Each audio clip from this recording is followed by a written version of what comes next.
This is how to wire contactor, the heart of nearly every motor starter.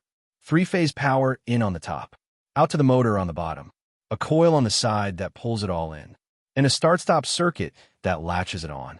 It is really just a big relay. Let me show you every terminal, then draw one live. So what is a contactor, really? It is a relay's big brother.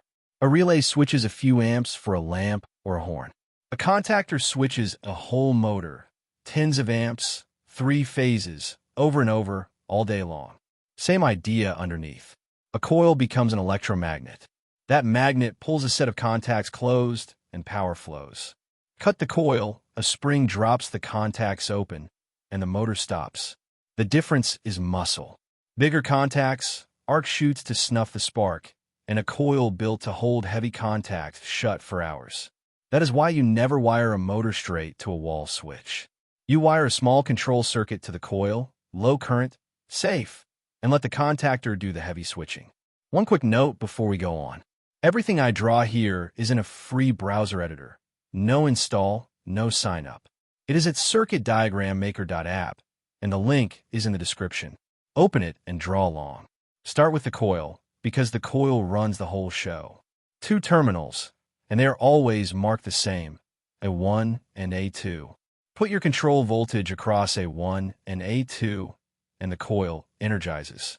The electromagnet pulls in, and every main contact snaps closed at once. Here is the part people get wrong. The coil voltage has to match your control supply. Contactors ship with all sorts, 24-volt DC, 120, 230, or 400-volt AC coils. A 230-volt coil on a 24-volt supply never pulls in. 400 volts across a 24-volt coil just burns it out. So check the coil marking first. Feed A1 and A2 exactly the voltage it asks for. Everything else on the contactor waits on that coil. Now, the muscle, the main power poles.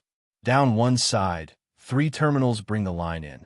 L1, L2, L3, your 3-phase supply, straight off the breaker. Straight across, 3 more send it out. T1, T2, T3, and those run to the 3-phase motor.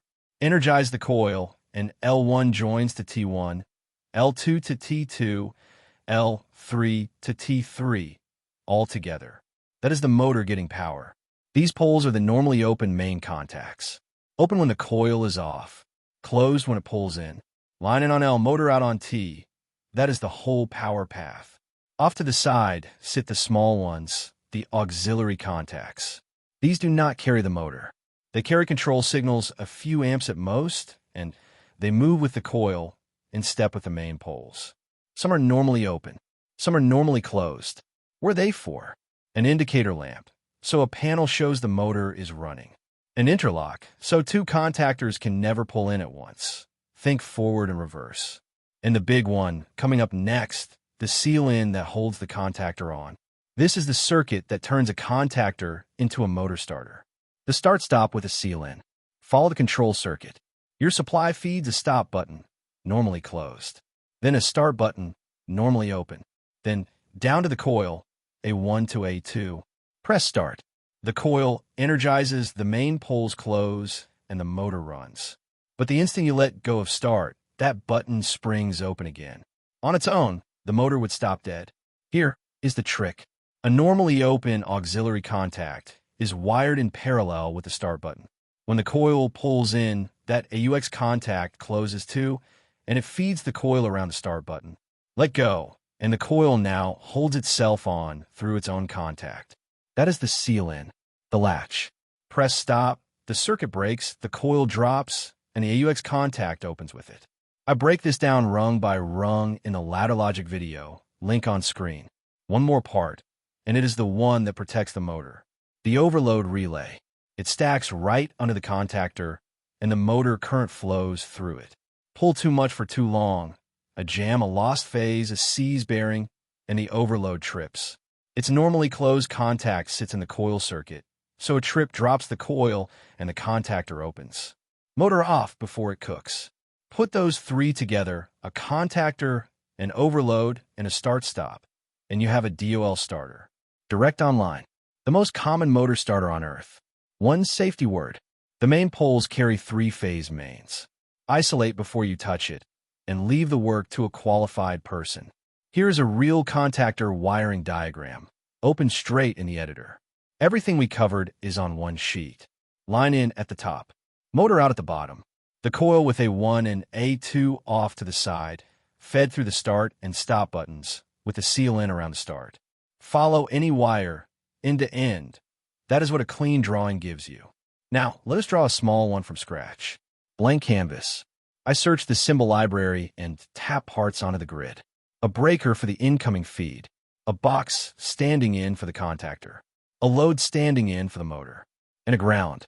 These come from the free do-it-yourself pack the guest editor gives you. The dedicated contactor and overload symbols live on the paid tier. But these shapes are enough to lay out the idea. Then the wires.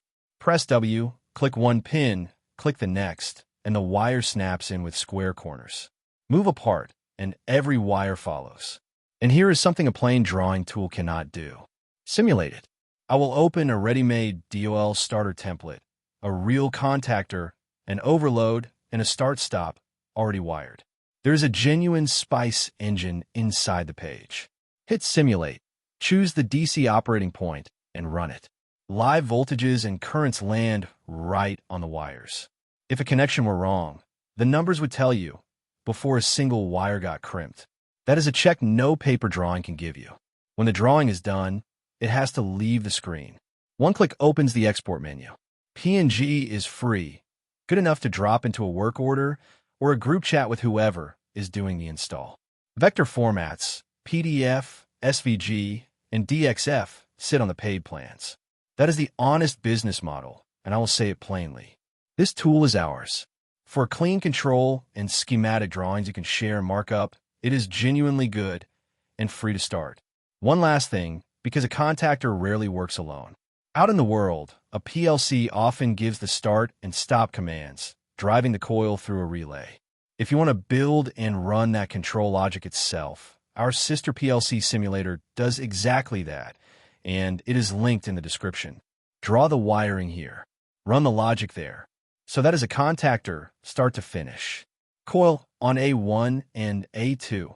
Match its voltage to your control supply. Line it on L1, L2, L3. Motor out on T1, T2, T3.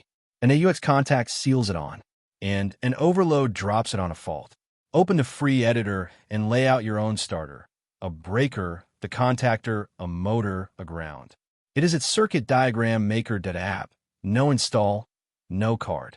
Subscribe for a new wiring video every week. See you in the next one.